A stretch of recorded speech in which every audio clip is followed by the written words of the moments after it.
नमस्ते। एक सीरियल चलता था चंद्रकांता। चंद्रकांता में ये थे राजा शिवदत्त। राजा शिवदत्त की खासियत क्या थी कि इनके सलाइवा या थूक को जो टच कर लेता था वो मर जाता था। रीजन बताया गया कि शिवदत्त जब छोटे से थे तब से इनको सांप का जहर दिया गया और फिर धीरे धीरे सांप का जहर इनके असर करना बंद कर गया और ये बन गए विष पुरुष। विष कन्याओं की कहानी भी आप लोगों ने सुनी होगी। आपको यहां पर एक बात बता दूं मैं, सांप का जहर जो होता है जिसको वेनम बोलते हैं, सांप के जहर की मार्केट में जो वैल्यू होती है वो सोने से लगभग 3 गुना है। जी हाँ, गोल्ड से 3 से 5 गुना तक महंगा बिकता है सांप का जहर। अब स्नेक वेनम को कोई क्यों खरीदेगा, और वो भी लीगल मार्केट में। मैं वो बात नहीं कर रहा कि किसी को इससे कुछ गलत चीज करनी है, नहीं। लीगल मार्केट में इतनी वैल्यू होने की वजह है सांप का जहर जो है उससे बनता है एंटी वेनम। अब ये एंटी वेनम क्या भला है? तो आज हम बात करने वाले हैं कि सांप का जहर कैसे इकट्ठा करते हैं, सांप एक बार में कितना जहर निकालता है, सांप के जहर का यूज क्या होता है, और सांप के जहर से वो जो इंजेक्शन बनता है वो कैसे बनता है। तो सबसे पहले हम बात शुरू करते हैं कि ये जो एंटी वेनम है ये है क्या भला। किसी भी आदमी को जिसको जहरीले सांप ने काटा है और सांप के काटने से उसकी बॉडी में वेनम गया है, ये मैंने पिछले एपिसोड में बात करी थी कि दो तरह की बाइट होती है, एक ड्राई बाइट और एक वेनम वाली बाइट। ड्राई बाइट क्या होती है? सांप जहरीला था बट जिस टाइम उसने काटा उस टाइम उसके मुंह में जहर नहीं था, तो वो थी ड्राई बाइट। कोबरा की भी लगभग 30% बाइट ड्राई बाइट होती है। तो आपका अगर नसीब अच्छा है, किस्मत आपकी अच्छी है, तो जिस टाइम आपको कोबरा काटेगा उस टाइम हो सकता है ड्राई बाइट हो। अब ये जो वेनम है, वेनम बॉडी के अंदर जाके असर करेगा। उस वेनम को असर करने से रोकने के लिए जो बॉडी के अंदर चीज डाली जाती है उसको एंटी वेनम कहते हैं। तो मैं ये कह सकता हूं कि सांप ने जहर अगर बॉडी में छोड़ दिया है तो जान बचाने की सिर्फ एक दवाई है, वो है एंटीवेनम। एंटीवेनम की बात जब शुरू करते हैं तो इसकी हिस्ट्री शुरू होती है यूरोप में। यूरोप की लेबोरेटरी में इंडियन कोबरा नाजा नाजा जो होता है उसके लिए सबसे पहली बार एंटीवेनम बनाया गया। क्यों जरूरत पड़ी? रीजन था, आसाम में चाय के बागान बन रहे थे, वेस्ट बंगाल में बागान बन रहे थे, और जो अंग्रेज अधिकारी यहां पे काम करते थे वो बड़े परेशान थे because India, Sri Lanka, specially north east India में सांप बहुत होते हैं और इन जगहों पे जिन जिन अंग्रेजों को सांप ने काटा वो मरते चले जाते थे। अब ऐसी कंडीशन में उन्होंने कहा भाई हमें हमारे लोगों को बचाने के लिए कुछ चाहिए, तो उन्होंने एंटी वेनम बनाना शुरू किया। अब एंटी वेनम की बात जब आती है तो सबसे पहले अपन देखते हैं एंटी वेनम बनता कैसे है। तो एंटी वेनम बनने की शुरुआत होती है सांप के जहर के कलेक्शन से। सांप का जहर कलेक्ट करने की प्रोसेस को मिल्किंग बोलते हैं। मिल्किंग वैसे तो दूध निकालना होता है, लेकिन यहां पे मिल्किंग का मतलब है वेनम की मिल्किंग करना। इसके लिए क्या करते हैं? सांप को पालते हैं। जी हाँ, कहते हैं ना तूने सांप पाल रखा है, ये रियल में सांप पालते हैं। तो सांप को पालते हैं, उसके बाद उस सांप को मैच्योर होने देते हैं। जब सांप में जहर अच्छे से बनना शुरू हो जाता है उस टाइम फिर एक ग्लास या फ्लास्क लेते हैं, उस फ्लास्क के ऊपर एक मेम्ब्रेन लगाते हैं। उस मेम्ब्रेन पे बिल्कुल ऐसी होती है जैसे स्किन होती है। तो फिर सांप को पकड़ के ट्रेंड लोग, ऐसा नहीं है कि दिखावा करने वाले, ऐसे नहीं, ट्रेंड लोग सांप को पकड़ते हैं, ग्लव्स वगैरह लगा के पकड़ते हैं, और फिर उसके बाद उस सांप को बोलते हैं काट इसके ऊपर। बोलने का मतलब उसको उकसाते हैं, तो सांप उसके ऊपर काटता है। जब सांप काटता है तो इनको फैंक्स बोलते हैं। फैंक्स का मतलब विष दंत। तो सांप के जो फैंक्स होते हैं वो इस टाइप के होते हैं, ऐसे करके, ऐसे ऐसे। और उनके साथ कनेक्टेड रहती है इसका सलाइवा वाला एक रूपांतरित ग्रंथि होती है, ट्रांसफॉर्म्ड ग्लैंड होती है जिसको वेनमस ग्लैंड बोल देते हैं। तो ये जैसे ही कोई मेम्ब्रेन में घुसते हैं उसी टाइम एकदम से ये दबती है और प्रेशर के साथ इससे जो चीज बाहर आती है that is venom of snake. तो इसको बोलते हैं मिल्किंग। मिल्किंग जो है, ये मेच्योर स्नेक जो होता है उसकी एक वीक में 2 से 3 बार मिल्किंग होती है। और एक बार जब सांप काटता है तो अप्रोक्सीमेटली 150 मिलीग्राम के आसपास वेनम कलेक्ट होता है। तो मतलब 5-6 बार, 7 बार की मिल्किंग अगर हुई 150-150 ml की, तब जाके 1 ग्राम वेनम जो है वो कलेक्ट होगा। यहां पे बात शुरू हुई है। अब जो वेनम है उस वेनम की सबसे इंपॉर्टेंट चीज होती है पोटेंसी। अब पोटेंसी क्या होती है? तो वेनम जो होता है उसमें यह देखा जाता है कि ये कितना खतरनाक है। खतरनाक का मतलब है कि वेनम जब बॉडी में जाएगा तो उसमें वो केमिकल कितना है जो बॉडी को डैमेज करता है। इसको बोलते हैं पोटेंसी ऑफ वेनम। तो पोटेंसी डिसाइड करने के बाद वेनम जो होता है उसकी अलग अलग कैटेगरी बनाते हैं, और कैटेगरी बनाने के बाद एक स्पेशल प्रोसेस होता है जिसको बोलते हैं फ्रीज ड्राइंग। फ्रीज ड्राइंग का मतलब क्या है कि आपको उसको सुखाना है। बट सुखाना गर्म करके नहीं है। अब आप कहोगे सर ऐसा होता है क्या? बिल्कुल होता है। फार्मा इंडस्ट्री में फ्रीज ड्राइंग या लायोफिलाइजेशन बहुत कॉमन है। पेनिसिलिन के इंजेक्शन देखना पाउडर फॉर्म में आते हैं, वो ऐसे ही बनते हैं। तो उसको क्या करते हैं, स्नेक का वेनम है उसके क्रिस्टल बना लेते हैं। क्रिस्टल बना के फिर उसके ऊपर बैच नंबर लिखते हैं। बैच नंबर जो बनते हैं वो उसकी कैटेगरी ऑफ पोटेंसी के अकॉर्डिंग डिसाइड किए जाते हैं। तो हमने 2 स्टेप पूरे कर लिए। पहले में मिल्किंग मतलब वेनम इकट्ठा कर लिया, दूसरे में वेनम की ड्राइंग कर दी, उसको सुखा लिया हमने। अब हम तीसरे स्टेप पे चलते हैं। तीसरे स्टेप में आते हैं घोड़े। इसमें लेते हैं हट्टे कट्टे घोड़े बढ़िया वाले। अब जो घोड़े होते हैं एकदम जवान घोड़ों को लिया जाता है और उन घोड़ों को एकदम हेल्दी घोड़ा होगा, उसके टेस्ट अच्छे से करते हैं, उसकी बॉडी एकदम परफेक्ट होनी चाहिए।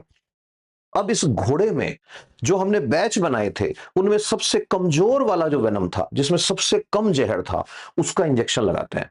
अब जैसे ही इंजेक्शन लगेगा शरीर में जहर का, अब देखो हमारी बॉडी में एक बहुत चमत्कारी चीज है जिसको कहते हैं एंटीबॉडी। ये बहुत काम की चीज है।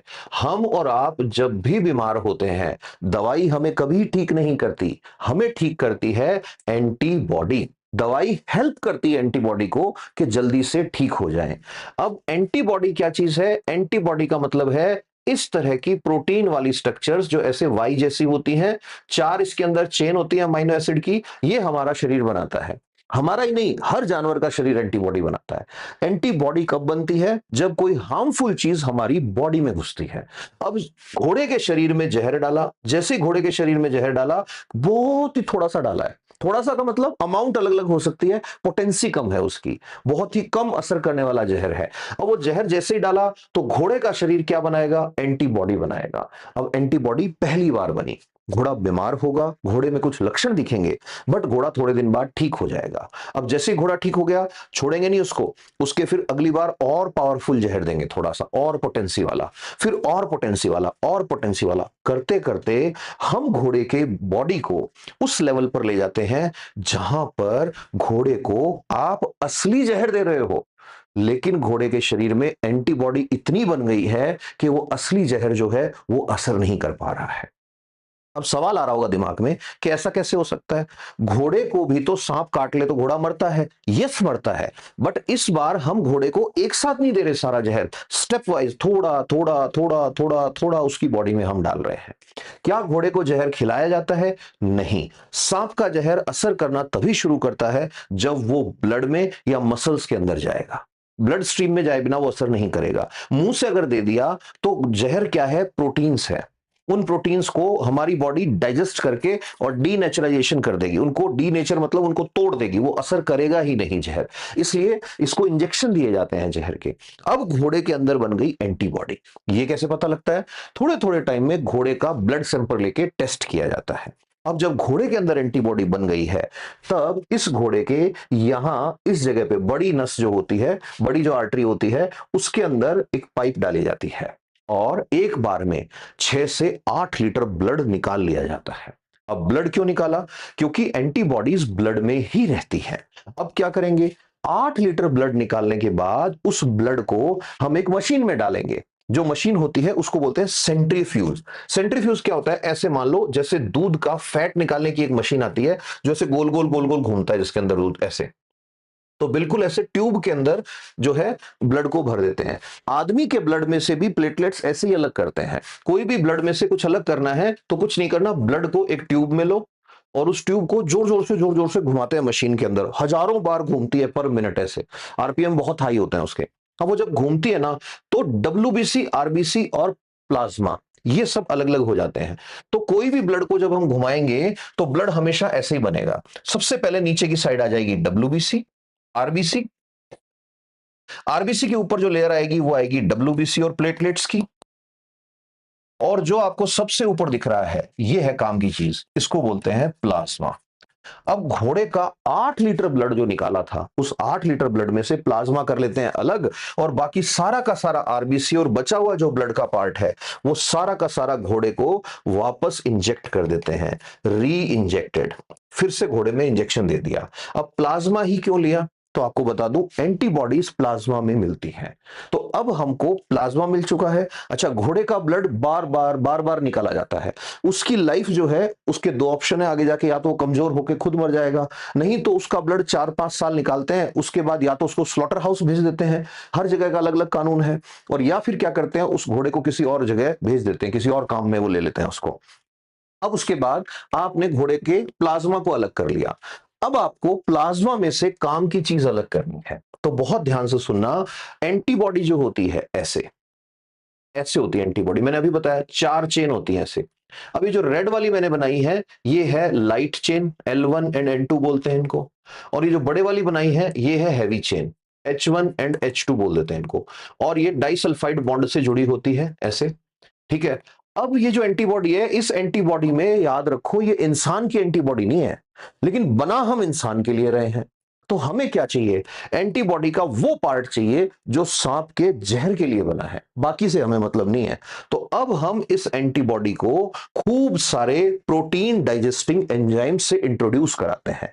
जो इजी लैंग्वेज समझना चाहते हैं वो ऐसे समझो कि इस एंटीबॉडी में ये ऐसे वाई शेप की होती है, तो इस एंटीबॉडी में हमारे काम की चीज सिर्फ इतनी है, बाकी नीचे वाला जो है ये घोड़े की बॉडी के काम का है, हमारे काम का नहीं है। प्लस एक चीज और देखी गई है, बहुत सारे पेशेंट्स को जब एंटीबॉडी का इंजेक्शन दिया गया, पूरा इंजेक्शन दिया गया, तो उनके बहुत जबरदस्त एलर्जी कर गया वो। रीजन, ये इंसान की बॉडी का है ही नहीं, तो जब ये इंसान की बॉडी में जाएगा तो इंसान की बॉडी को ये लगेगा कि ये भी कोई खतरनाक चीज है, तो इंसान की बॉडी उसके अगेंस्ट रिएक्शन करती है। ऐसा ना हो इसलिए इस घोड़े की एंटीबॉडी में से सिर्फ ये वाला पार्ट अलग करते हैं। ये वाला जो पार्ट अलग करते हैं इसको FAB एंड FAB प्राइम बोल देते हैं, ये वाला पार्ट अलग कर लेते हैं।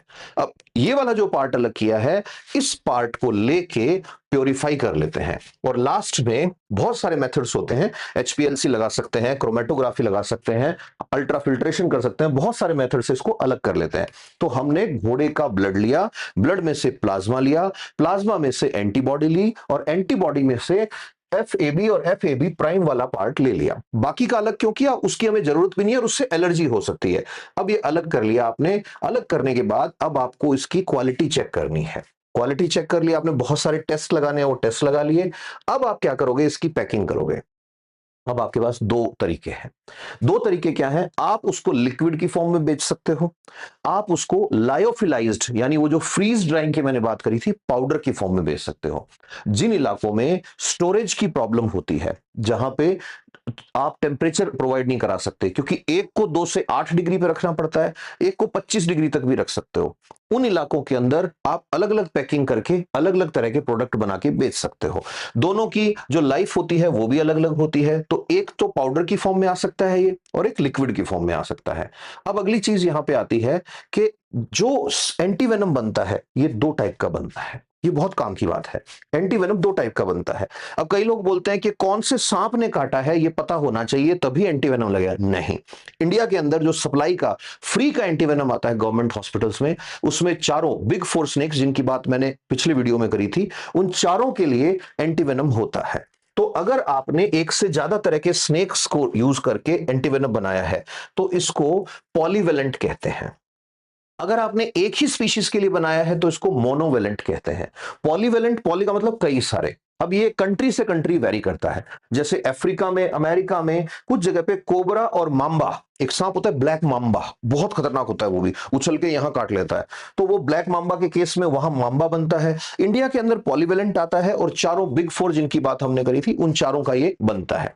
फिर अगली इंपॉर्टेंट चीज आती है कि ये जो एंटीवेनम होता है, मैंने कहा 2 टाइप का होता है, तो लिक्विड वाले को आपको स्टोर करना है वो 2 से 8 डिग्री पे स्टोर करना है, और जो सॉलिड फॉर्म में आता है, पाउडर फॉर्म में आता है, जिसको बाद में घोल के और फिर लगाते हैं, वो 25 डिग्री सेल्सियस पे स्टोर करना है। अब जैसे आपने कहा कि ठीक है हमने स्टोर किया, तो यहां एक इंपॉर्टेंट चीज आती है कि इसका मतलब एंटीवेनम भी अपना असर खो देगा अगर उसको मेडिकल स्टोर में या फार्मेसी में या सप्लाई चेन में अच्छे से स्टोर नहीं किया गया है।